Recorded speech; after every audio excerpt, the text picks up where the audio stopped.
তো বন্ধুরা, ফাইনালি আজকে আমি কুলি মুভিটা দেখলাম। তো দেখার পর ভাবলাম তোমাদের সাথে রিভিউ করে দিই মুভিটার কাহিনীর বিষয়, মুভির ভিএফএক্স, তারপর মুভির মিউজিক। তো সবকিছুই আলোচনা করব। তার আগে তোমাদেরকে বলে দিই, তোমরা যদি মুভি রিভিউ দেখো পছন্দ করো বা ট্রেলার রিভিউ দেখো পছন্দ করো, তাহলে আমার এই চ্যানেলটা সাবস্ক্রাইব করে দিও, কারণ আমি এই চ্যানেলে সবসময় মুভি রিভিউ করে থাকি। তাহলে চলো শুরু করা যাক এই মুভি রিভিউটা। তো বন্ধুরা, মুভির কাহিনীটা হলো একটা সিন্ডিকেট আছে যেখানে মানে লিগেল আনলিগেল কাম সব চলে, সেখানে বহুত মজদুর বা কুলি কাজ করে। তো সেখানে কিন্তু পুলিশের দেওয়া মানা আছে। সেখানে মাঝে মাঝে পুলিশ ধরা পড়ে, তাকে মার্ডার করা হয়। তো মার্ডার করার পরে বডি গুলা ফালাই দেওয়া হয়। তো কয়েকটা বডি ধরা পড়ে। তো বলছে যে লাস্ট আর একটা ধরা পড়লে কিন্তু ইনকোয়ারি বসতে পারে। তো সে কারণে মানে সিন্ডিকেটে সিন্ডিকেটটা চলায় হলো দয়াল নামের একজন। আর সিন্ডিকেটের মালিক কিন্তু নাগার্জুনা। তারপর এন্ট্রি হয় হলো সত্যরাজের একটা ফ্যামিলি আছে, তার তিনটে মেয়ে আছে। তো সে একটা বস্তু আবিষ্কার করে, চেয়ার একটা আবিষ্কার করে। সেখানে মানে কোনো একটা মানুষের যদি কারেন্টে করা হয়, তো সে একদম গলে পুড়ে ছাই হয়ে যায়। তো তো সিন্ডিকেটের লোক টের পায় এই কথাটা, যে তারা তো মারা টারা করে বডি গেলা ফালায়, তার থেকে পুড়ে দেওয়াই ভালো। তো তাকে তুলে নিয়ে আসার পরে তাদেরকে বলে যে আমাকে এই কাজটা করতে পারো নাই।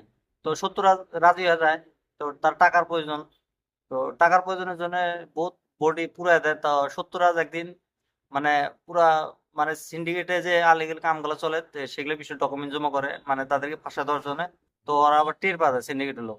টের পাওয়ার পরে সত্যরাজকে মার্ডার করে ফেলায় দেওয়া হয়।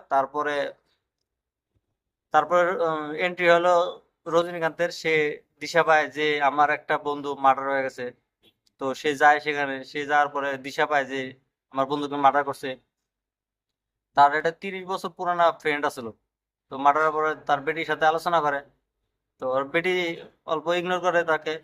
তো তারপরে তোমার হলো, তো এটাই বদল নেওয়ার জন্য রজনীকান্ত আবার এই সিন্ডিকেটে যায়। যার পরে সেখানে মানে পরে যা হয় তোমরা সব ফিল্মে যায় দেখতে পারো।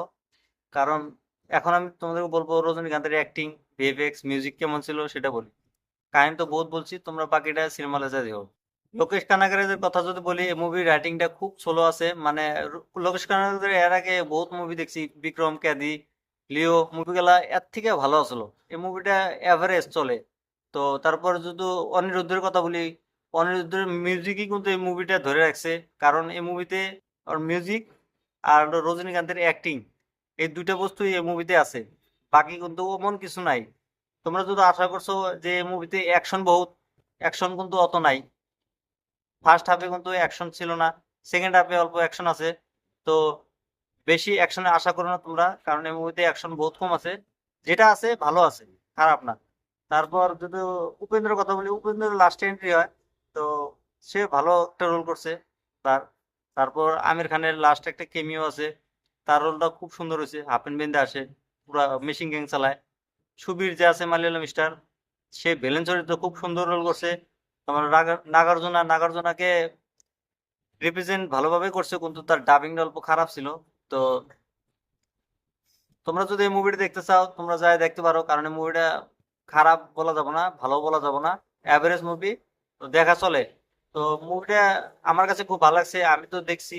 আর তোমরা যদি দেখতে চাও সিনেমা হলে যা দেখতে পারো। তোমাদের কাছে এই মুভি রিভিউটা কেমন লাগছে তোমরা কমেন্ট করে বলে দিও। আর এরকম রিভিউ দেখার জন্য আমার চ্যানেলটা সাবস্ক্রাইব করে দিতে পারো।